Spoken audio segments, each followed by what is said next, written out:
घोषणा करता हूं। सबसे पहले आप सबों को शुभ संध्या। हम लोग भारतीय भूगोल की कक्षा में और भारतीय भूगोल के तहत पिछले दिन 3 बड़े अध्याय को हम लोगों ने देखा है। एक, भारत का भौगोलिक परिचय।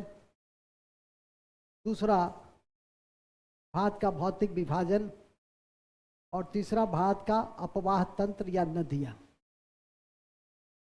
उसी कड़ी में आज हमारा एक और महत्वपूर्ण, आज और कल एक महत्वपूर्ण कक्षा है। एक है भारत की मिट्टी और कल है भारत की वनस्पति और वन्य जीव एवं उद्यान अभ्यारण्य, जहाँ से एक क्वेश्चन आता भी है। कल भी आप लोगों ने टेस्ट दिया होगा, तो उन क्वेश्चन से आपका आमना सामना हुआ होगा। हमारी आज की कक्षा भारत की मिट्टी से जुड़ी हुई है। यहाँ से एक आध प्रश्न पूछे जाने की प्रवृत्ति होती है। भारत का ये मैप है और मैप में सबसे जो मुख्य क्षेत्र देख रहे होंगे, ये गैग्नेटिक प्लेन को देख रहे होंगे। और सबसे अधिक एरिया में ये जलोढ़ मिट्टी ही है, जो खादर और बांगर 2 भागों में बटी हुई है और सबसे अधिक उपजाऊ भी है। इसको कछारी, बलुई, दोमट, काप, इन मिट्टी के नाम से भी जानते हैं। हर तरह की फसल इसमें होती है। दूसरी तरफ काली मिट्टी है। ये दूसरी मिट्टी सबसे महत्वपूर्ण है, दूसरा सबसे अधिक क्षेत्रफल तक फैला हुआ है। इसको रेगूर सॉइल भी कहते हैं और यह ज्वालामुखी की क्रिया से बेसॉल्ट चट्टान से निर्मित होती है, जबकि जलोढ़ मिट्टी का निर्माण नदियों के अवशेष से होती है। काली मिट्टी, रेगूर, कपास, अभी नेचुरल पॉलीमर पढ़ा होगा। कपास, सेलुलोज कपास, उससे वस्त्र बनते हैं। और यह मिट्टी में जल धारण करने की क्षमता भी बहुत अधिक होती है। स्वतः जुताई मिट्टी भी है। तीसरी मिट्टी लाल मिट्टी है और काली मिट्टी महाराष्ट्र, गुजरात के क्षेत्र में अधिकतम मिलती है। फिर लाल मिट्टी है आंध्र और उड़ीसा और तमिलनाडु इत्यादि के क्षेत्रों में, केरल के क्षेत्रों में लाल मिट्टी मिलती है। और जिस मिट्टी का निर्माण उच्च तापमान और उच्च वर्षा के कारण होता है, वो लेटराइट मिट्टी है। लेटर लैटिन शब्द से बना है, जिसका अर्थ ईटा होता है। और अन्य मिट्टी में पर्वतीय मिट्टी, मरुस्थलीय मिट्टी इत्यादि है। आईसीआर ने 8 प्रकार की मिट्टी की चर्चा की थी। ये 8 प्रकार की मिट्टी है, लेकिन 4 प्रकार की मिट्टी को पढ़ना चाहिए, 2 प्रकार की मिट्टी को टिप्स पे रखना चाहिए। 2 प्रकार की मिट्टी टिप्स पे कौन सी? एक जलोढ़ मिट्टी और दूसरा काली मिट्टी। टिप्स का मतलब कि बटन दाबे आंसर निकल जाना चाहिए। याद रखिए, पहले तो यह जानिए कि मिट्टी क्या होता है, मिट्टी की अवधारणा क्या है, मिट्टी के निर्माण की प्रक्रिया को क्या कहते हैं, मिट्टी के अध्ययन को क्या कहते हैं, और मिट्टी का समस्याग्रस्त क्षेत्र कौन कौन सा है। ये 2-3 बातें इंट्रोडक्शन में ही मैं बताना चाहूँगा, फिर लिखित रूप से आएंगे। मिट्टी असंगठित चट्टानी कण है। मिट्टी जो है असंगठित चट्टानी कण है, जिसमें आपको चट्टानी कण की संख्या, छोटे छोटे मातृ कण जो होते हैं 40 से 45% होती है। फिर विभिन्न गैस और खनिज होती है, जल होती है और जीव जात होते हैं। जीव जात में जैसे मिट्टी में ह्यूमस होते हैं, केचुआ होता है। आप पूछिए सर ह्यूमस क्या होता है? भारतीय मिट्टी में ऐसे भी ह्यूमस की कमी होती है। नाइट्रोजन, फास्फोरस और ह्यूमस की कमी होती है। ह्यूमस होती है कि वह कार्बनिक पदार्थ जो पेड़ पौधे और जीव जंतु के सड़ने गलने से बनता है। अभी भी मैं उसकी चर्चा कर रहा था, थोड़ी देर पहले मैं केमिस्ट्री में भी उसकी चर्चा कर रहा था। तो ह्यूमस उसी को कहते हैं। मिट्टी की सबसे बड़ी समस्या मृदा अवकर्षण भी है और मृदा अपरदन भी है। मृदा अपघर्षण जो है, अवकर्षण, वो मिट्टी में जब उर्वरता का ह्रास होता है तो उसको मृदा अवकर्षण कहते हैं। और मिट्टी के बसावट में ऊपरी परत में जब क्षय होती है तो उसको हम लोग मृदा का अपरदन कहते हैं, जो मानवीय गतिविधियों से अधिक होती है, वायु और पवन से कम होती है।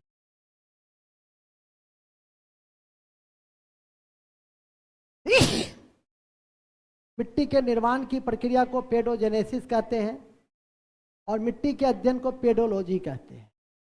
तो ये परिचय से जुड़ा हुआ मुख्य बिंदु है। और तब 8 प्रकार की मिट्टी जो आईसीआर ने बताया है, जलोढ़, काली, लेटराइट, लाल, मरुस्थलीय, पर्वतीय, दलदली, ये सभी प्रकार की मिट्टी के विषय में थोड़ी थोड़ी बातों की जानकारी होनी चाहिए। स्टार्ट करते हैं, लिखते हैं भारत की मिट्टी। सबसे पहले मिट्टी,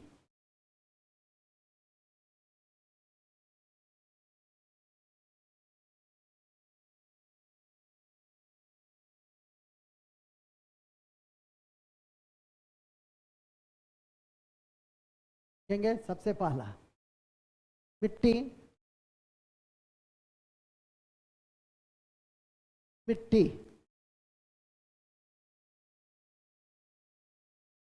मिट्टी असंगठित, असंगठित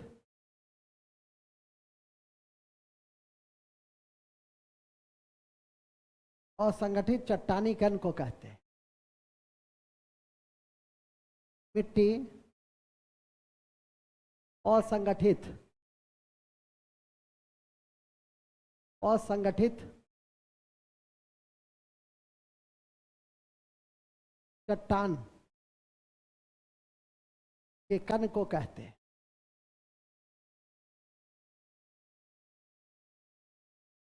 असंगठित चट्टान के कण को क्या कहते हैं? मिट्टी कहते हैं।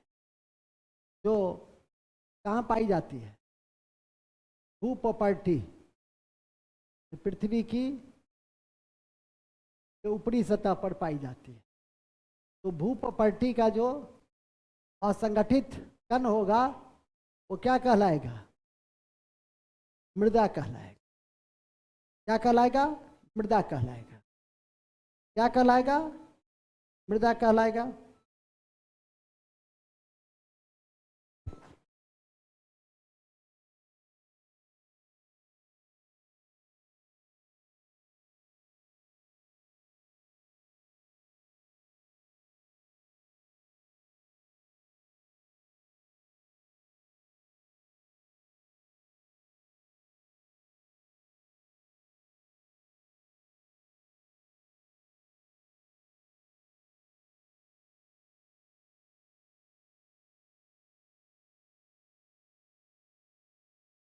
असंगठित चट्टान के कण मिट्टी कहलाते हैं। मिट्टी का जो अध्ययन है उसको पेडोलॉजी कहते हैं। लिखेंगे मिट्टी के अध्ययन को, अध्ययन को क्या कहते हैं? पेडोलॉजी कहते हैं। पेडोलॉजी कहते हैं।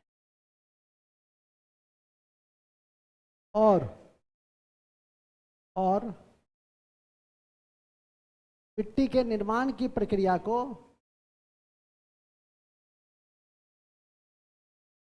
मिट्टी के निर्माण की प्रक्रिया को मिट्टी के निर्माण की प्रक्रिया को क्या कहते हैं?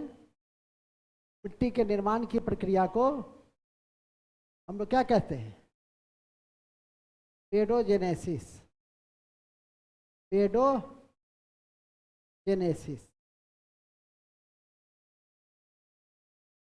मिट्टी के निर्माण की प्रक्रिया को क्या कहते हैं? पेडोजेनेसिस। पेडोजेनेसिस लिख लीजिएगा।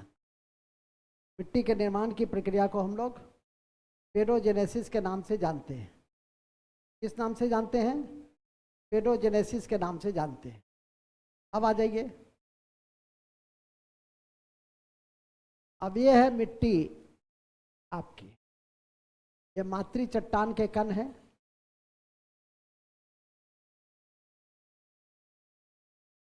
जो 35 से 45 या यूं कहिए कि 45 से 55% तक ये आपका जीव जात है, केचुआ वगैरह है। 6 से 12%।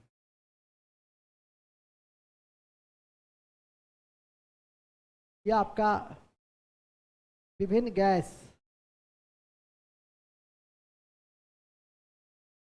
गैस और खनिज होता है। और ये है आपका जल है। ये क्या है आपका? जल है।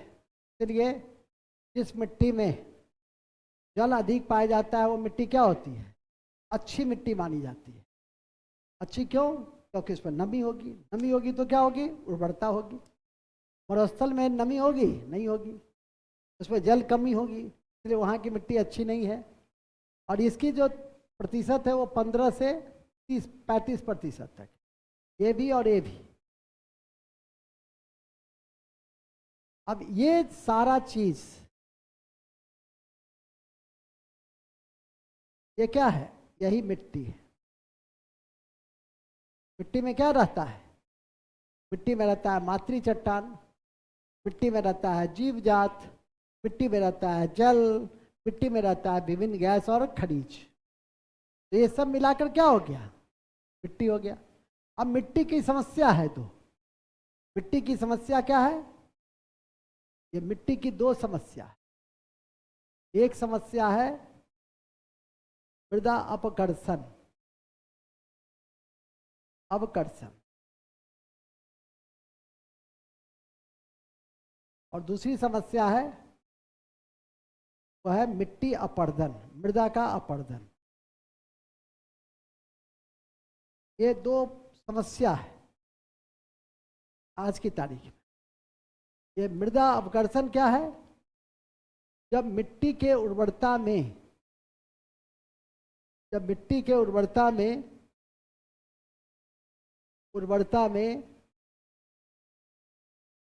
कमी आ जाती है तो उसको क्या कहते हैं? उर्वरता में ह्रास। तो वो हो गया अवकर्षण। अब मिट्टी के संरचना में बदलाव या मिट्टी का ऊपरी परत हट जाना, मिट्टी का ऊपरी परत में ह्रास, तो उसको क्या कहते हैं? उसको कहते हैं मिट्टी का अपरदन। ये दोनों क्या है? मिट्टी का समस्या है, और यही आपका क्या है? परिचय है। तो सबसे पहले इतनी बात आप ध्यान में रखिए। लिख लीजिए, अभी लिखिए।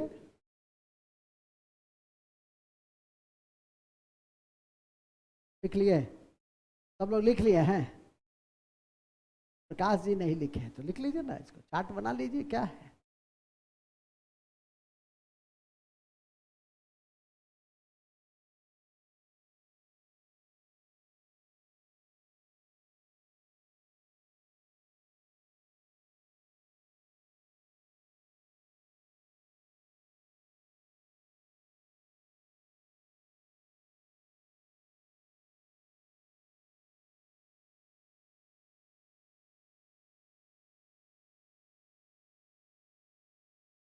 डिसाइड हो जाए।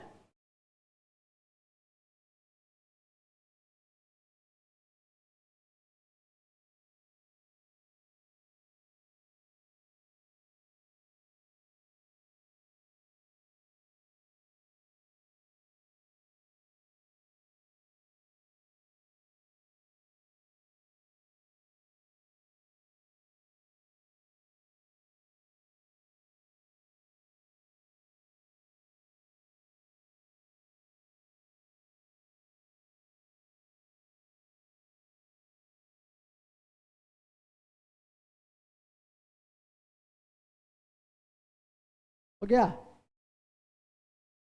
कितना टाइम लगेगा? जी क्या हती जी? बैठोगे 300 किलोमीटर पे भागक। तो गूगल मीट गया हुआ है ना, मोबाइल पे देख कर दिखो। अब बैठ के लिखो। टफ करने के लिए पीछे जाके बैठ जाओगी। हाँ, अब पूछो। कौन? किसमें? क्या तो हुआ? मातृ चट्टान, विभिन्न गैस, सबका प्रतिशत लिखे है, सबका ये चारों से जुड़ा हुआ है, तो ये मिट्टी हो गया। क्या दिक्कत है इसमें? जिंदगी में नहीं पढ़ी हो क्या कभी?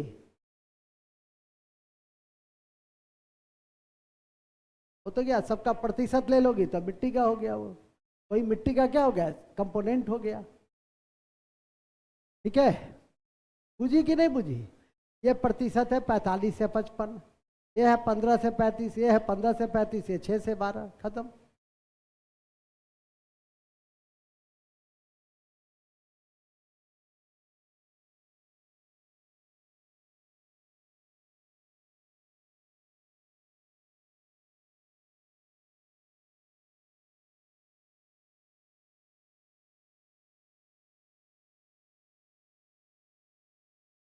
अरे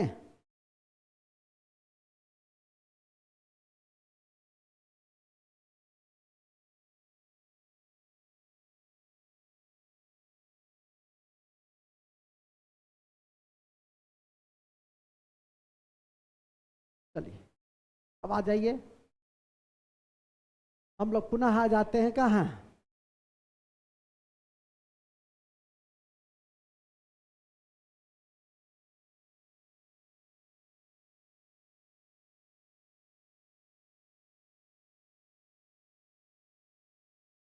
पुनः आ जाते हैं कहाँ भाई? तो सन्नों को चलिए अब आगे लिखिए, हम लिखा देते हैं, तब तक सानों को बुला दिए तो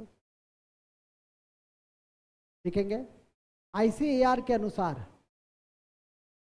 आईसीएआर के अनुसार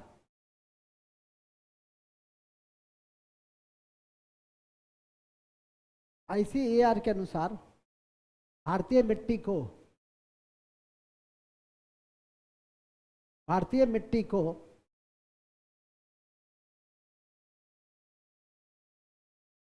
भारतीय मिट्टी को 8 भागों में बांटा जाता है।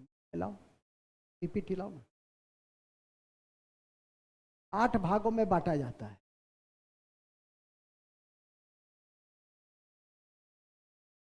8 भागों में बांटा जाता है। पहला जलोढ़ मिट्टी, जलोढ़ मिट्टी, जलोढ़ मिट्टी आते हैं। दूसरा काली मिट्टी, ये सब 8 लिखो। जलोढ़, काली, लाल, लेटेराइट, पर्वतीय मिट्टी, दलदली मिट्टी, मरुस्थलीय मिट्टी, लवणीय मिट्टी।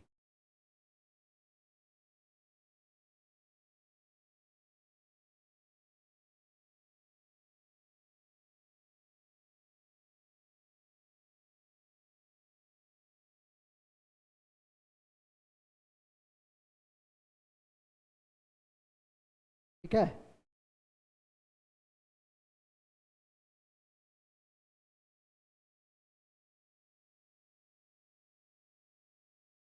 क्या लिखे? जलोढ़ मिट्टी, काली मिट्टी, लाल मिट्टी, लेटराइट मिट्टी, पर्वतीय मिट्टी, दलदली मिट्टी, मरुस्थलीय मिट्टी, लवणीय मिट्टी। लिख लिए? नोट में लिखो, नोट में लिखिएगा, नोट में लिखिएगा कि भारतीय मिट्टी, भारतीय मिट्टी में, भारतीय मिट्टी में नाइट्रोजन फास्फोरस, नाइट्रोजन फास्फोरस और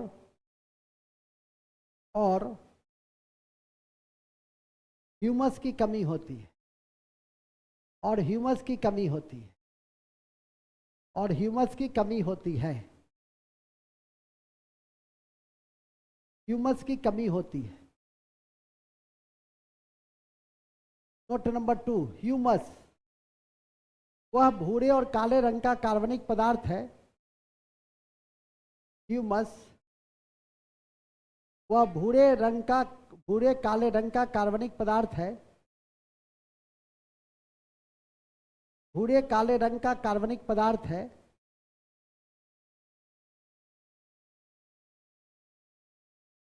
जिसे पेड़ पौधे, जंतुओं के, पेड़ पौधे और जंतुओं के प्राकृतिक रूप से,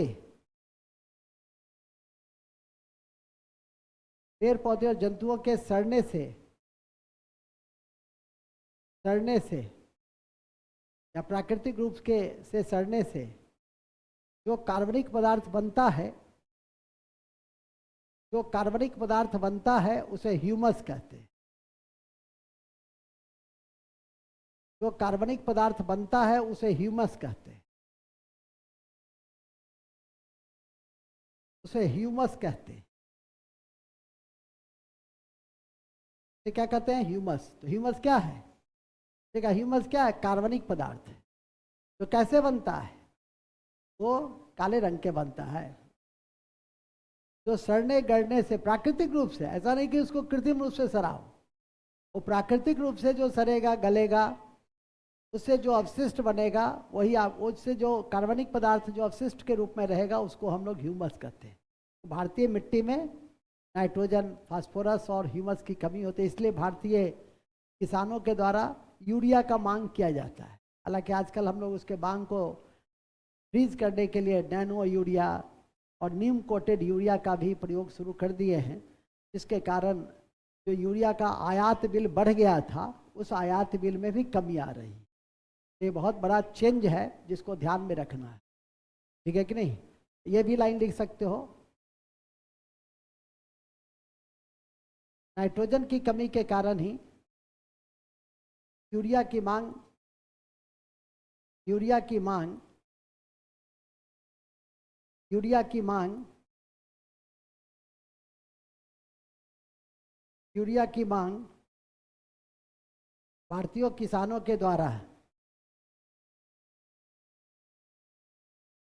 भारतीय किसानों के द्वारा अधिक मात्रा में की जाती है।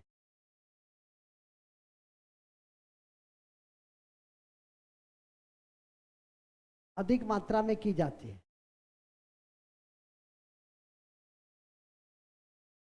की जाती है।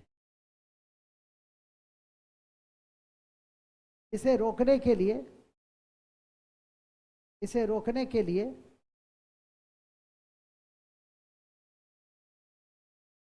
भारत में, भारत में नीम कोटेड यूरिया, नीम कोटेड यूरिया, नीम कोटेड यूरिया की शुरुआत 2015 से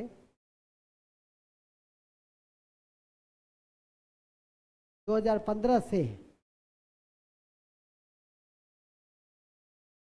2015 से किया गया,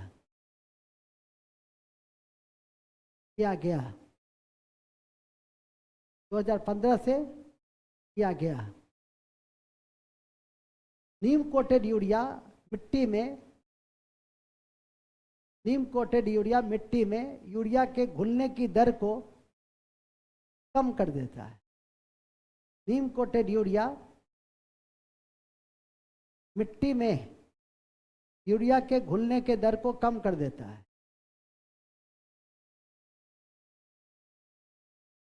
कम कर देता है, कम कर देता है। हाल ही में सिंदरी ने, हाल ही में सिंदरी में, हाल ही में सिंदरी में नीम कोटेड यूरिया की शुरुआत हुई। नीम कोटेड यूरिया की शुरुआत हुई।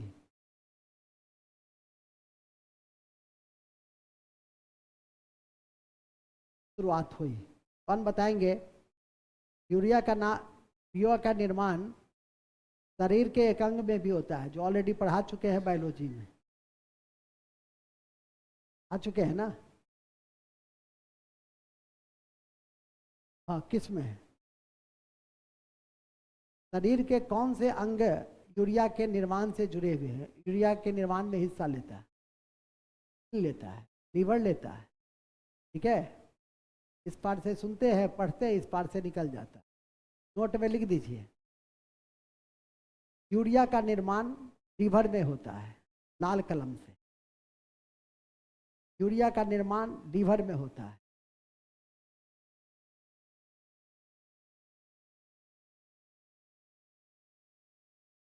नोट में एक और लिखिए, हाल ही में इफ्को के द्वारा, हाल ही में इफ्को के द्वारा इफ्को के द्वारा लिक्विड यूरिया की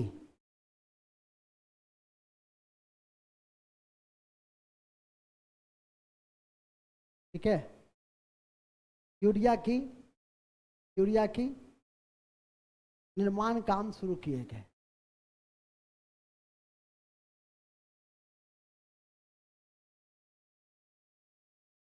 बिल्कुल 2 बार बोलेंगे, ध्यान से।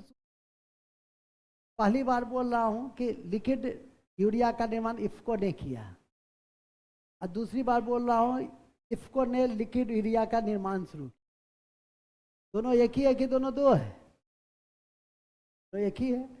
इफ्को ने लिक्विड यूरिया का निर्माण शुरू किया, जो सस्ता होता है। तो क्या होता है, क्योंकि यूरिया का हमें आयात करना पड़ता है, यूरिया का हमें आयात करना पड़ता है। तो इतनी सारी बातें आपने पढ़ी। अब आइए, सबसे पहले लिखो अब मिट्टी का प्रकार। मिट्टी का प्रकार लिखो, मिट्टी का प्रकार लिखो, मिट्टी का प्रकार लिखो। ठीक है, मिट्टी के प्रकार में सबसे पहले लिखेंगे भारत में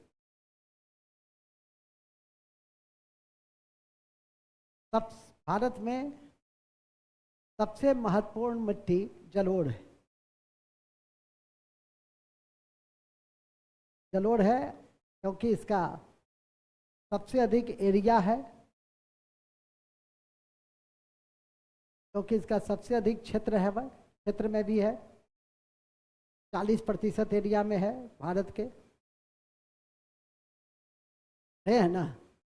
40% एरिया में है, सबसे अधिक उपजाऊ है, सबसे अधिक उपजाऊ है, सबसे अधिक उपजाऊ है, सबसे अधिक उपजाऊ है।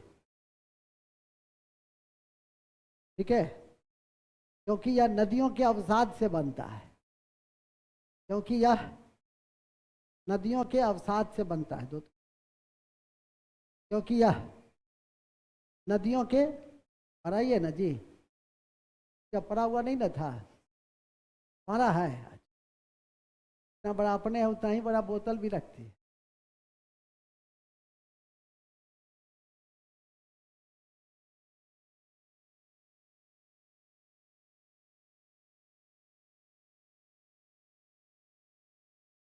क्या लिखे? क्योंकि यह नदियों के अवसाद से बनती। साथ समझते हैं ना? साथ समझते हैं? नहीं, खाना पीना खा लेते हैं, बच जाता है, उसको क्या करते? अगले दिन फेंकने के लिए रखते, वही ना अवसाद है? नहीं, अरे 4 ठो रोटी सब्जी खाए, थोड़ा सा छोड़ दिए, वही ना अवसाद है? आप लोग ऐसे बीए में तक अवसाद नहीं समझ, जब कहते हैं बचा खुचा तब समझ में आता है। ठीक है, चलिए ठीक है, अवसाद समझ में आ गया ना? यह नदियों के अवसाद से बनता है। अब तीसरा, इसे दोमट मिट्टी, कछारी मिट्टी, इसे दोमट मिट्टी, कछारी मिट्टी, बलुई मिट्टी, कांप मिट्टी, काप मिट्टी इत्यादि के रूप में भी जाना जाता है। इत्यादि के रूप में भी जाना जाता है, लिखो ना, इसे दोमट मिट्टी, कछारी मिट्टी, बलुई मिट्टी, काप मिट्टी इत्यादि के रूप में भी जाना जाता है। इत्यादि के रूप में भी जाना जाता है। ठीक है, नेक्स्ट, इस मिट्टी में चूना और पोटासियम अधिक होते हैं। इस मिट्टी में चूना और पोटासियम अधिक होते हैं, होते हैं। चूने और पोटासियम अधिक होते हैं और समस्त उत्तर भारत में लगभग पाए जाते हैं, और समस्त उत्तर भारत में लगभग पाए जाते हैं।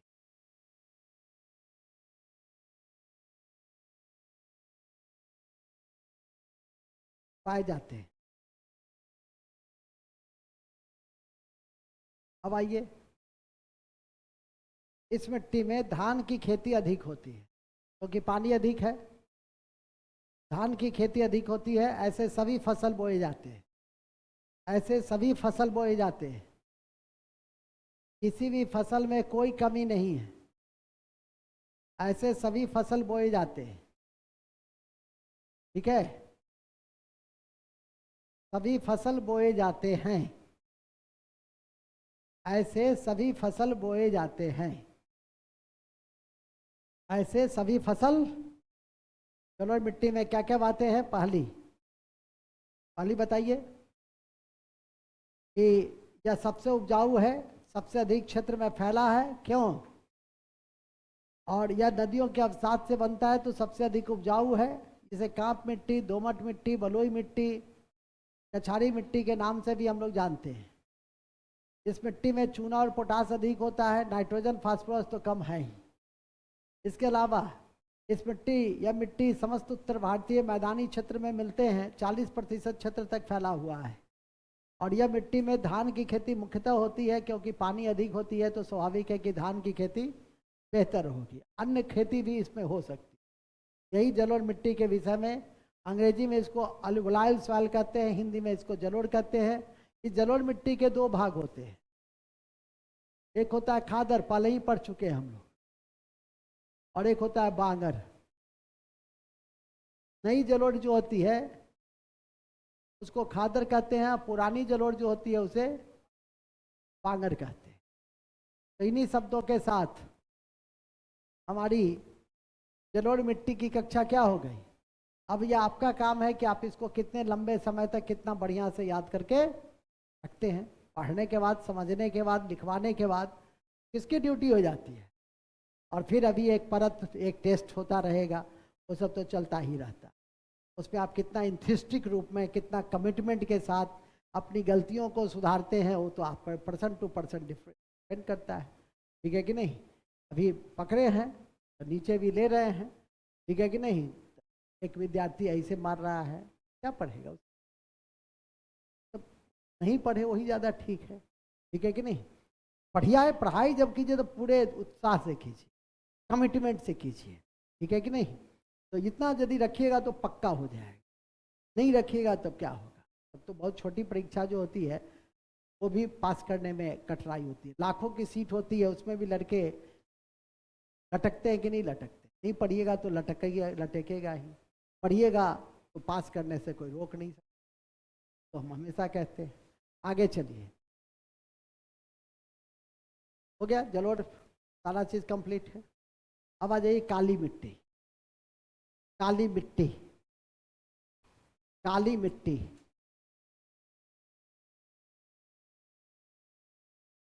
या रेगुड़ मिट्टी उसको कहते, रेगुड़ या कपासीय मिट्टी के नाम से जानते हैं, कपासी और लावा मिट्टी के नाम से जानते हैं। रेगुड़ ऑब्लिक कर दो, रेगुड़, कपास और लावा मिट्टी।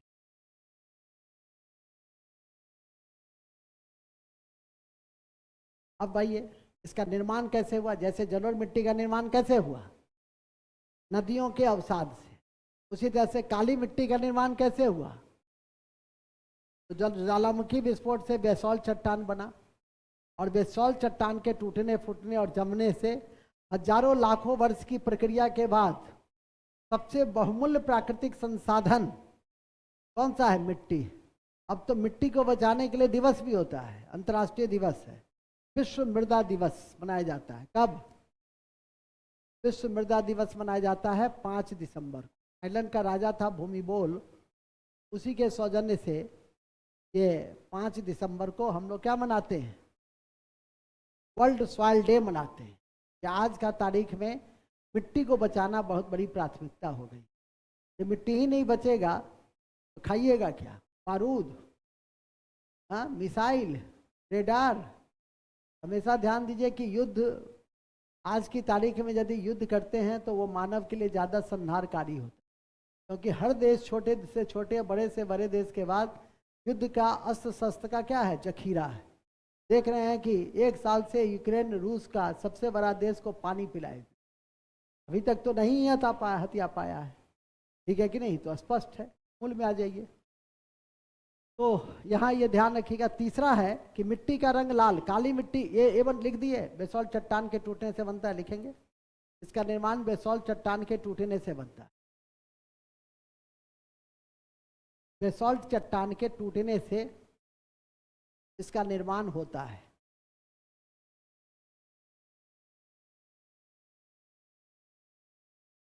ठीक है, टूटने से इसका निर्माण होता है। अब आइए, इस मिट्टी का रंग काला टाइटेनी फेरस मैग्नेटाइट के कारण है।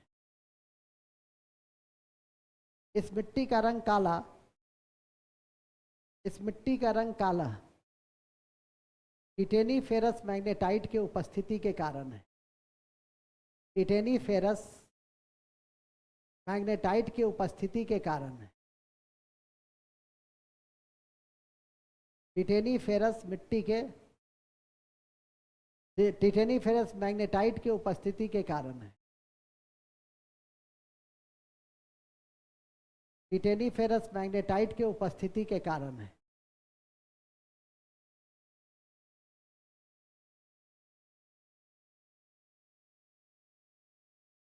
ठीक है, के कारण है। लिखेंगे इसका मुख्य क्षेत्र मध्य प्रदेश, गुजरात, महाराष्ट्र। इसका मुख्य क्षेत्र ऐसे लिख लो, इसका मुख्य क्षेत्र महाराष्ट्र और गुजरात है। महाराष्ट्र और गुजरात है। इसका मुख्य क्षेत्र महाराष्ट्र और गुजरात है। महाराष्ट्र और गुजरात है। कपास वहीं गया कंप्लीट। किस मिट्टी के लिए है? कपास। 2 बातें इसकी विशेषता है। तो जब पानी अधिक रहता है तो स्वतः जुताई कर लेता है। लिखेंगे यह मिट्टी स्वतः जुताई मिट्टी के नाम से भी जानती है। यह मिट्टी स्वतः जुताई मिट्टी के नाम से भी जानी जाती है। स्वतः जुताई मिट्टी के नाम से भी जानी जाती है। स्वतः जुताई मिट्टी के नाम से भी जानी जाती है। बात जी याद हो रहा है ना? धीरे धीरे। यह मिट्टी स्वतः जुताई मिट्टी के नाम से भी जानी जाती है। स्वतः जुताई क्यों? क्योंकि इसमें पानी रहता है। तो पानी जब रहता है तो स्वतः जोत लेता है। लेकिन और क्या, और इसमें ध्यान रखिएगा, इसमें जल धारण करने की क्षमता बहुत अधिक होती है। लिखेंगे इस मिट्टी में जल धारण करने की क्षमता बहुत अधिक होती है। इस मिट्टी में जल धारण करने की क्षमता बहुत अधिक होती है।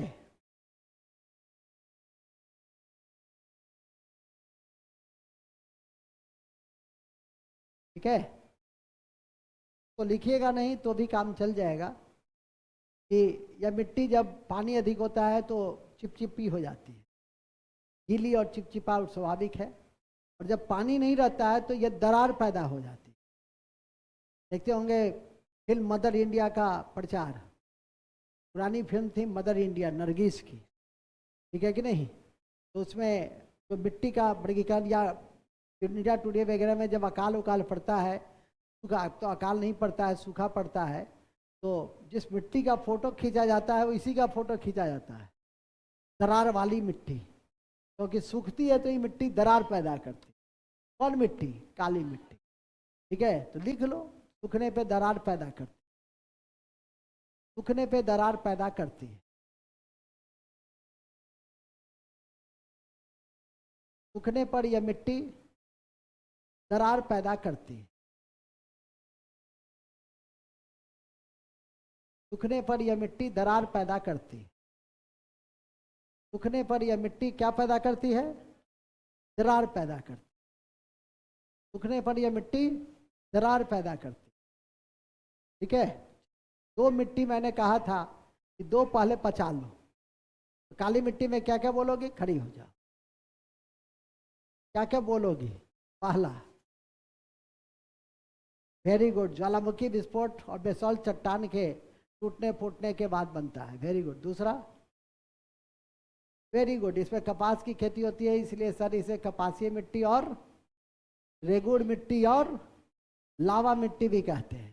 तीसरा, यह महाराष्ट्र और गुजरात में, महाराष्ट्र में सबसे अधिक और गुजरात में मिलता है। अब उल्टा ही बोल रहे। चौथा,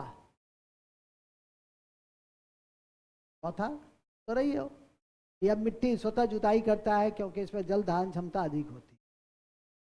हाँ, और यह मिट्टी जब सूख जाती है तो दरारें पैदा करती। हाँ, हो गया, यही तो मिट्टी है। बैठो। Very good. इतनी बातें आपके जहन में रहना चाहिए। झा जी बोलिए तो अच्छे से बोलिए, अच्छे से बोलिए काली मिट्टी के विषय में।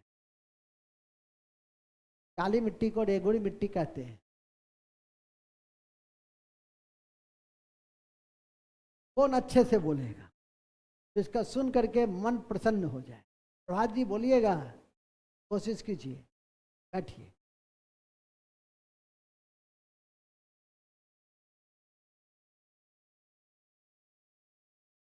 विशाल चट्टान के टूटने फूटने से बनती है। ठीक है,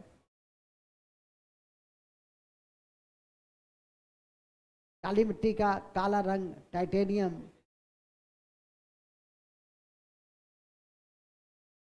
ठीक से याद नहीं किया। प्रकाश जी खड़े होइए, बैठिए। काली मिट्टी के समय सारी बात बताई।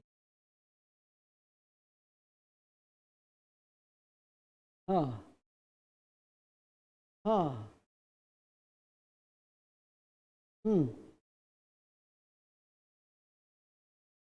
नहीं पढ़ाया है? पल्लवी खड़े हो जाइए, सबको मौका दे दो। ये क्यों रहेगा कि सर हमको मौका नहीं देते हैं, हम तो पूरा लिखे भी हैं। बोलिए।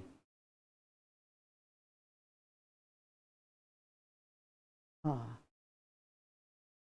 ज्वालामुखी क्रिया से बनती है। ठीक है।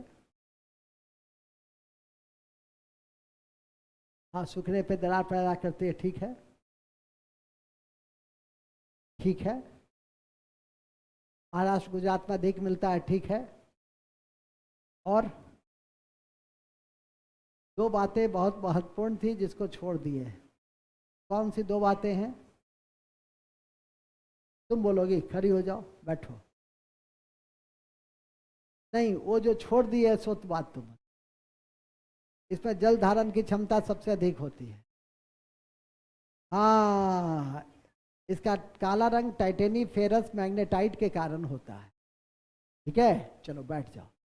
अब आ जाइए काली मिट्टी, थोड़ा अपने घर पे भी अपने ढंग से इसको याद कर लीजिए।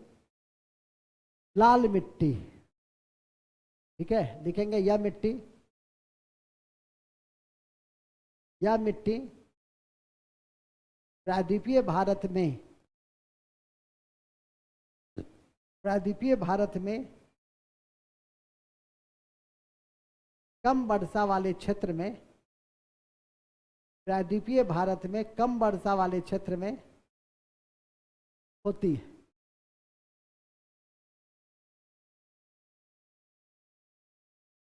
कम वर्षा वाले क्षेत्र में होती है। एक, इस मिट्टी का रंग लाल फेरिक ऑक्साइड की उपस्थिति के कारण होता है। इस मिट्टी का रंग लाल फेरिक ऑक्साइड के उपस्थिति के कारण होता है।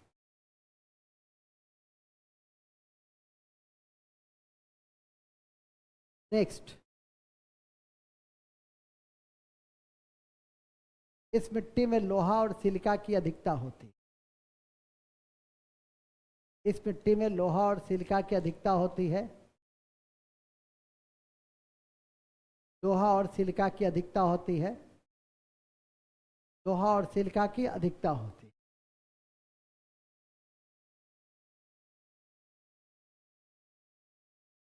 ठीक है। इस मिट्टी का सबसे अधिक विस्तार तमिलनाडु और आंध्र प्रदेश में होता है। इस मिट्टी का सबसे अधिक विस्तार तमिलनाडु और आंध्र प्रदेश के क्षेत्र में होता है। बाजरे की खेती के लिए उपयुक्त है। तमिलनाडु और आंध्र प्रदेश के क्षेत्र में होता है, बाजरे के लिए उपयुक्त है।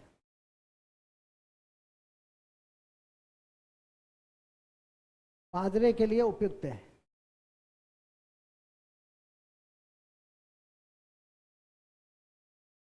ठीक है, बाजरे के लिए, मोटा अनाज के लिए उपयुक्त है। इस मिट्टी की एक बड़ी फीचर होती है कि जब मिट्टी जल योजित हो जाती है, मतलब जल को सोख लेती है, तो पीला रंग दिखाई देता है। तो लिखेंगे यह मिट्टी जब जल को सोख लेती है, यह मिट्टी जब जल को सोख लेती है, तो जल योजित हो जाती है जब, तो पीला रंग दिखलाई देती है। यह मिट्टी जब जल योजित हो जाती है, जल योजित हो जाती है, तो पीले रंग की दिखाई देने लगती, तो पीले रंग की दिखाई देने लगती, पीले रंग की दिखाई देने लगती। कौन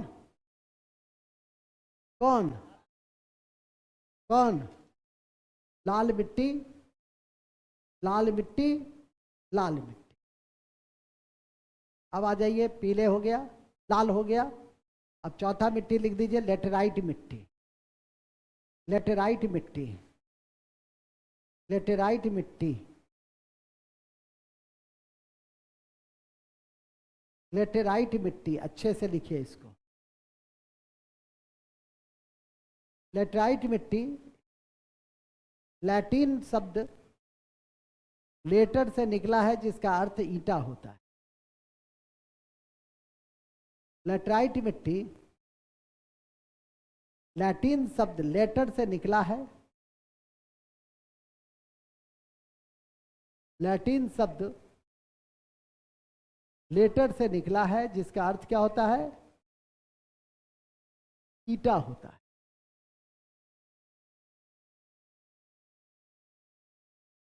ईंटा होता है। इसलिए ईंटा बनाने में भी यह क्या है? काम आती है। यह ईंटा बनाने में भी काम आती है। कौन कौन? लेटराइट में। ठीक है, याद रखिए। उसके बाद आ जाइए,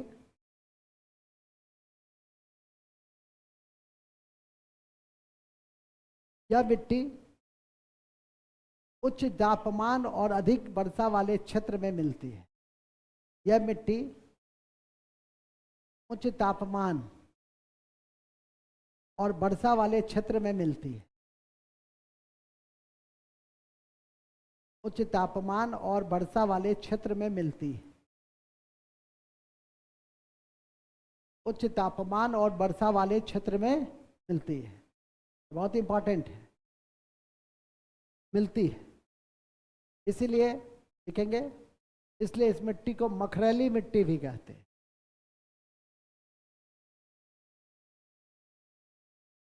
मखरैली मिट्टी भी कहते हैं।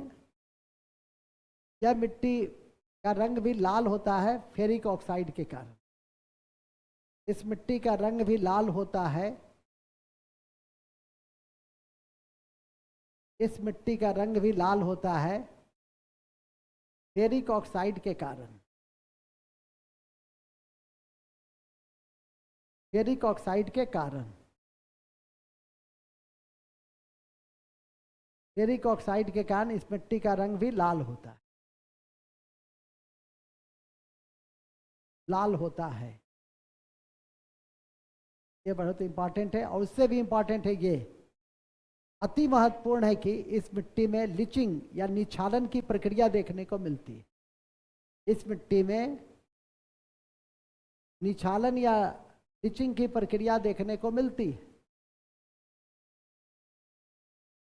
इस मिट्टी में निछालन या लिचिंग लीचिंग की प्रक्रिया देखने को मिलती है, निछालन या लीचिंग की प्रक्रिया देखने को मिलती है। का मतलब समझते हैं क्या होता है? का मतलब ये होता है कि जब हम लोग के यहाँ भी कभी कभी देखने को मिलता है कि जब पानी 5-6 दिन लगातार हो रहा है तो मिट्टी की ऊपरी परत क्या होती है, वो हट जाती है। और मिट्टी की जब ऊपरी परत हट जाएगी उसी प्रक्रिया को क्या कहेंगे? लीचिंग। क्योंकि यह क्षेत्र में अक्सर लंबे दिनों तक बारिश होती रहती है, इसलिए लीचिंग की प्रक्रिया यहाँ क्या है? अधिक होता है। हम लोग के यहाँ बारिश हुई या रुक गई, बारिश हुई या रुक गई, जिससे मिट्टी का बंधन होने में आसानी होती है। लेकिन यदि लगातार बारिश होगी तो मिट्टी के बीच जो आकर्षण बल है कणों के बीच में, वो क्या हो जाएगा? कमजोर हो जाएगा। धीरे धीरे ऊपरी परत क्या होगा? टूट जाएगा। ठीक है कि नहीं? तो इसीलिए इस मिट्टी में लीचिंग की प्रक्रिया क्या होती है? अधिक होती है। कहाँ मिलती है? केरल, कर्नाटक, तमिलनाडु। लिख देंगे केरल। इस मिट्टी का सर्वाधिक विस्तार, इस मिट्टी का सर्वाधिक विस्तार, इस मिट्टी का सर्वाधिक विस्तार केरल, केरल, केरल, केरल, केरल में होता है। और मुख्यतः कॉफी, चाय, काजू, मुख्यतः कॉफी, चाय, काजू, कॉफी, चाय, काजू, इलायची के लिए उपयुक्त है। कॉफी, चाय, काजू इत्यादि के लिए उपयुक्त है, उपयुक्त है, इत्यादि के लिए उपयुक्त है। ठीक है?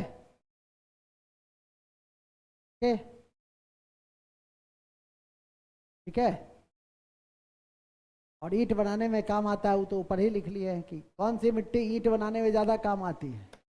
लेटराइट। ऊपर में पहला लाइन ही लिख दिया हूं कि लेटराइट लैटिन शब्द लेटर से निकला है, जिसका अर्थ होता है बस ये 4 मिट्टी पच जाए, तो इससे बाहर कुछ भी नहीं है।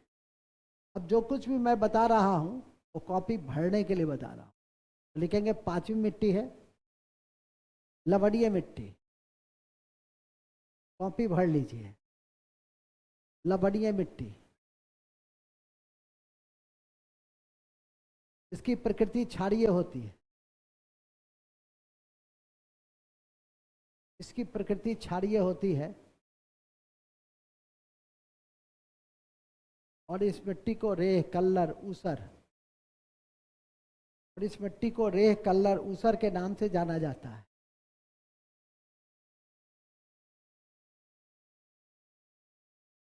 रेह, कल्लर, ऊसर के नाम से जाना जाता है। रेह, कल्लर, ऊसर के नाम से जाना जाता है। जिप्सम का प्रयोग करके मिट्टी को स्वस्थ किया जाता है। जिप्सम का प्रयोग करके मिट्टी को क्या किया जाता है? स्वस्थ किया जाता है। जिप्सम का प्रयोग करके मिट्टी को स्वस्थ किया जाता है। रेह, कल्लर, ऊसर किसको कहते हैं? लवणीय मिट्टी को। जहाँ जल जमाव की समस्या होती है वहाँ लवणीय मिट्टी का निर्माण ज्यादा होता है। जल की निकासी नहीं होती है उस क्षेत्र में लवणीय मिट्टी की मात्रा क्या होती है? बढ़ती जाती है। आपका जलोढ़ में भी देखिएगा, बाढ़ जहाँ बांध बना हुआ है वहाँ जल की निकासी नहीं होती, वहाँ पीएच बढ़ जाता है। 8, 9, 10 पीएच मिलेगा। तो जब भी 8 से 7 से ऊपर मिलेगा तो मिट्टी का कैसा हो जाएगा? प्रकृति क्षारीय हो जाएगा। जितना ज़्यादा उतना वहाँ एग्रीकल्चर करना क्या होगा? कठिन होगा। सीधी सी बात है। तो इसको ठीक करने के लिए क्या मिलाते हैं? जिप्सम मिलाते हैं, जो अभी अभी पढ़े हैं। ठीक है कि नहीं? जिप्सम को 120 डिग्री पे गर्म करेंगे तो क्या बनेगा? पीओपी, प्लास्टर ऑफ पेरिस बनेगा। चलिए अब आइए पर्वतीय मिट्टी। पर्वतीय मिट्टी,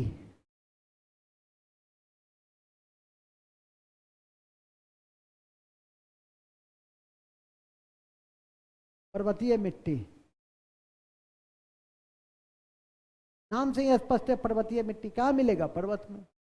और किस खेती के लिए उपयुक्त होगा? बागानी खेती के लिए। तो लिख देंगे यह मिट्टी पर्वतीय राज्यों में मिलती है और बागानी खेती के लिए प्रयुक्त है। बागानी खेती में क्या? चाय, नाशपाती, सेब। चाय, नाशपाती, सेब बागानी खेती के लिए प्रसिद्ध है।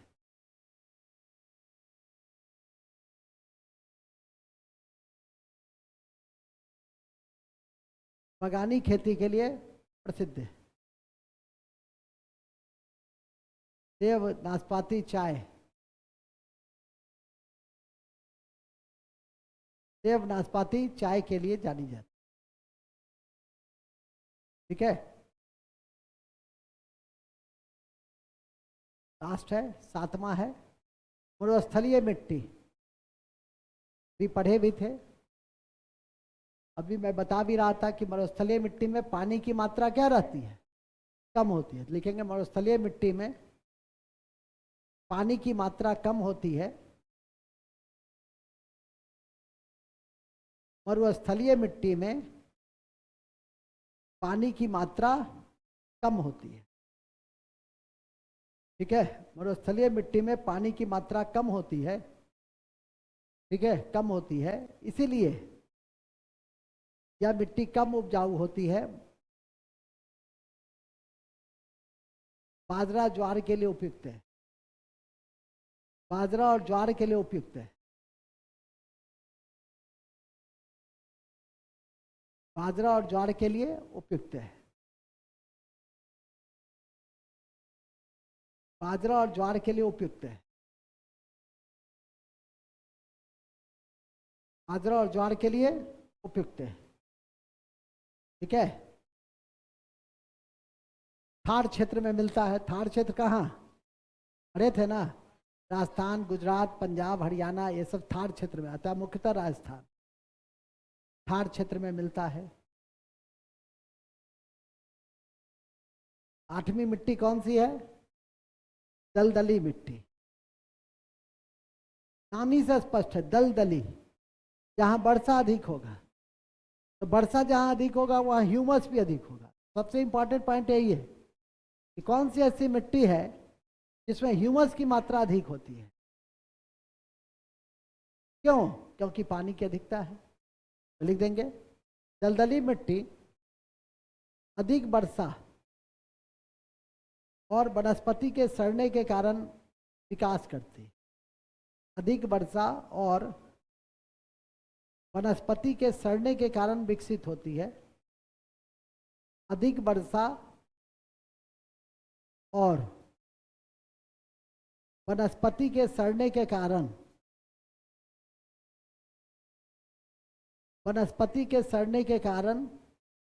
विकसित होती है। विकसित होती है। तो इसलिए यह कहीं कहीं दिखाई देती है। देखते हो, गुजरात में दिखाई दिया, थोड़ा इधर बंगाल उंगाल साइड में दिखाई दिया, थोड़ा सा इधर आपका जो बेल्ट है वहाँ दिखाई दिया। ठीक है, उत्तर प्रदेश इत्यादि के क्षेत्र में थोड़ा सा दिखाई दिया, थोड़ा थोड़ा कहीं कहीं दिखाई देता है। ऐसे तो हर राज्य में छोटा सा हिस्सा कहीं ना कहीं रहता है जहाँ दलदली मिट्टी पाई जा सकती है। जैसे हमारे यहाँ भी कुशेश्वर स्थान है, छोटा सा एरिया में, वहाँ पर भी दलदल है। दलदली मिट्टी पर जहाँ पानी अधिक होगा, वनस्पति सरेगा, वहाँ जिस मिट्टी का निर्माण होगा उसको क्या कहते हैं? अरे तुम दोनों यहाँ बैठा हुआ है जी, आज गर्दा झाड़ देंगे। हाँ, गर्दा उड़ा देंगे। टेस्ट के डर से तुम यहाँ बैठा है, जानता है ना हमको? कुछ नहीं, नो सर। दूसरा हमको पढ़ाता है तुम, कट था तो तुम इतना दिन से क्यों नहीं कर रहा था? चुरा का दही से दिलवाता है। तुम जी खड़ा हो जाए तो गर्दा झाड़ देंगे, जानता है ना?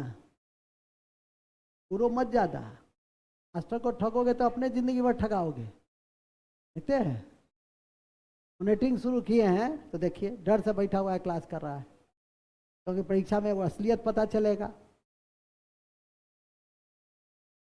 मास्टर को ठग के क्या करेगा? खुदा मनाओ, ईश्वर से प्रार्थना, तुम लोग अच्छा किया था, हम मिल गए।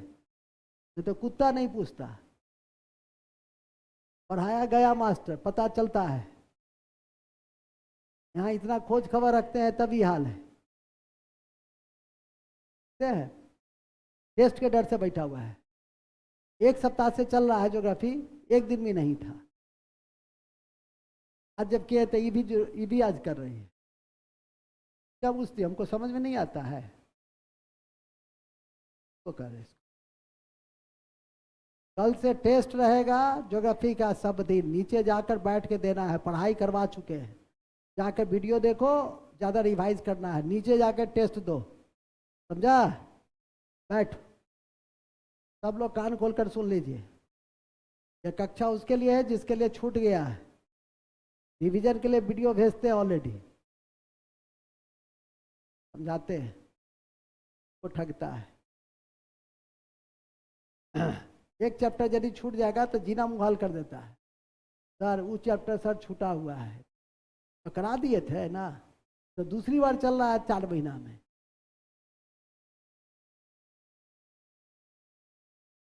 चलिए, कहाँ थे हम लोग? वास्तव में छूट गया है तुम दोनों का? इतना दिन से क्यों नहीं कर रहे थे? और उसके 3 दिन पहले आते ही नहीं थे, तो जो फिर छूट गया तो हाँ, तो उसका क्या होगा? अच्छा, उसका वीडियो देखो, पढ़ा लो, हमको पढ़ा लो, क्या सादा मास्टर मिल गया है, पढ़ा लो। चलिए, फिर कहाँ थे हम लोग? हम लोग थे दलदली में। दलदली मिट्टी में क्या पाया जाता है? ह्यूमस। दलदली में क्या पाया जाता है? ह्यूमस। ह्यूमस पढ़े थे, क्या है ह्यूमस? हाँ, हो गया। तो इन्हीं शब्दों के साथ हमारा 8 प्रकार का मिट्टी क्या हो गया? जब भी कोई पाठ समाप्त हो जाता है तो क्या पढ़ते हैं? तो अब नोट में लिख दो, बूस्टर फैक्ट लिखो, बूस्टर फैक्ट। सबसे पहले बूस्टर फैक्ट यही लिखो, अच्छी फसल के लिए मिट्टी का पीएच, अरे है ना, मिट्टी का pH, power of hydrogen ion concentration. PH का मतलब हाइड्रोजन आयन कंसंट्रेशन का पावर, सब बात बताए। लिखेंगे अच्छी फसल के लिए 6.5 से 7.5 मिट्टी का पीएच होना चाहिए। मिट्टी का पीएच होना चाहिए।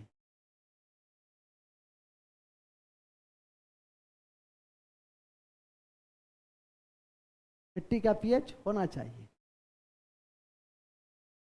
मिट्टी में अम्लीयता को कम करने के लिए चूने का प्रयोग किया जाता है। मिट्टी में अम्लीयता का प्रयोग करने के लिए, कम करने के लिए, मिट्टी में अम्लीयता को कम करने के लिए चूने का उपयोग किया जाता है। चूने का उपयोग किया जाता है। फिर लिखे ही थे, क्षार का कम करने के लिए जिप्सम का मिलाया जाता है। ये क्वेश्चन है जो रात 9 बजे आपके सामने डिस्कस होगा। आप लोग कॉपी कलम लेके बैठिएगा, सॉल्व कीजिएगा कि भारतीय कृषि अनुसंधान परिषद में कितने प्रकार की मिट्टी पाई जाती है, उसके अनुसार वो सब उसी समय डिस्कस होगा। 9 बजे आप लोग, यूट्यूब लाइव है, देख लीजिएगा। दूसरा, मिट्टी के अपरदन, पवन वर्षा, पवन वर्षा, पवन वर्षा एवं पवन वर्षा एवं मानवीय गतिविधियों से होती है। मानवीय गतिविधियों से होती है, जैसे शिफ्टिंग एग्रीकल्चर करते हैं, पशु चराई कर डालते हैं, तो सब क्या है आपका? वो सब मानवीय गतिविधि है से करते हैं। इसे रोकने के लिए वृक्षारोपण सबसे महत्वपूर्ण उपाय है। इसे रोकने के लिए वृक्षारोपण सबसे महत्वपूर्ण उपाय है।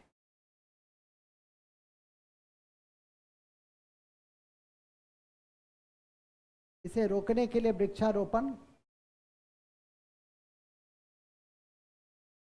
सबसे महत्वपूर्ण उपाय है। सबसे महत्वपूर्ण उपाय है। ठीक है। एवं इसके अतिरिक्त समुच्च खेती, कंटूर खेती, इसके अतिरिक्त समुच्च खेती, समुच्च खेती, कंटूर जिसको कहते हैं, सीढ़ीदार खेती, सीढ़ीदार खेती, सीढ़ीदार खेती, सीढ़ीदार खेती, समुच्च खेती, सस्यावर्तन। सस्यावर्तन समझते हैं? क्रॉपिंग रोटेशन जो करते हैं हम लोग, गेहूं के साथ साथ दलहन, गेहूं के साथ साथ दलहन की खेती करते हैं, तेलहन की खेती करते हैं, तो क्या है? सस्यावर्तन है। और सस्यावर्तन पे सबसे पहले किस शासक ने बल दिया था? बताओ। सस्यावर्तन पे सबसे पहले किस शासक ने बल दिया था? उसका नाम था मोहम्मद बिन तुगलक। उसका क्या नाम था? मोहम्मद बिन तुगलक। ध्यान रखिएगा। आगे आइए। तो सस्यावर्तन इत्यादि के द्वारा मिट्टी के अपरदन को कम करते हैं।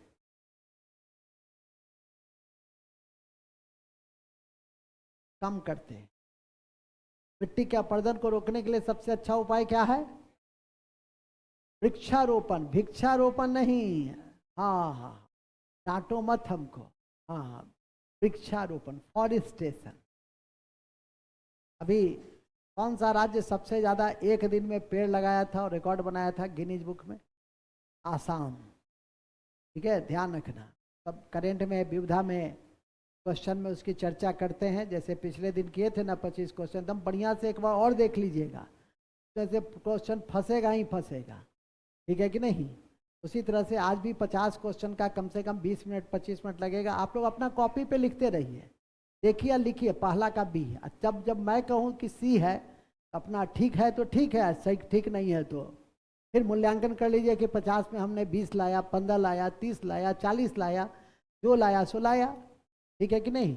उसी प्रक्रिया को यहाँ पे अपनाने में 1 घंटा लग जाता है। उसी प्रक्रिया को आप 15 से 20 मिनट में अपना लीजिएगा और एक साथ हो जाती है सब बैच का। तो हमारे ऊपर भी थोड़ा सा लोड क्या होता है?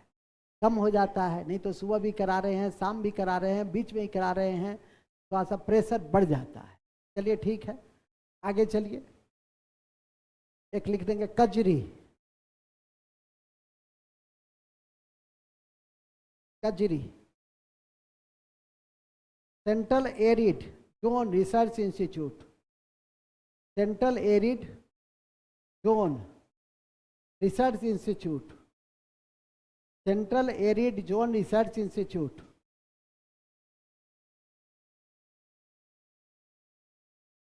कजरी का मुख्यालय कहाँ है?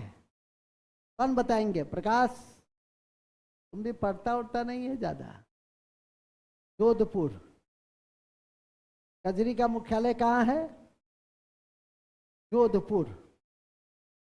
कजरी का मुख्यालय कहाँ है? जोधपुर। कजरी का मुख्यालय कहाँ है? जोधपुर। ठीक है, बस।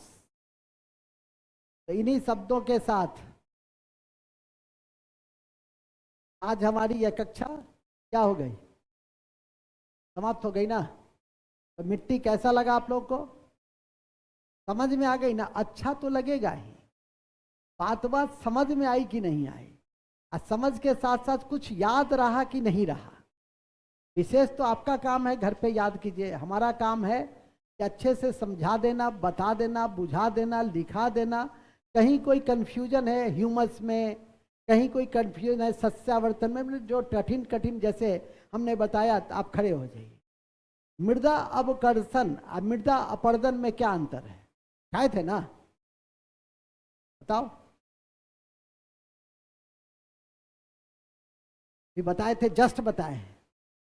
मृदा अवकर्षण अब मृदा अपवर्धन, ये मैंने बताया है भाई, प्रत्यक्षम को प्रमाण की आवश्यकता क्या है, क्या लिखे थे?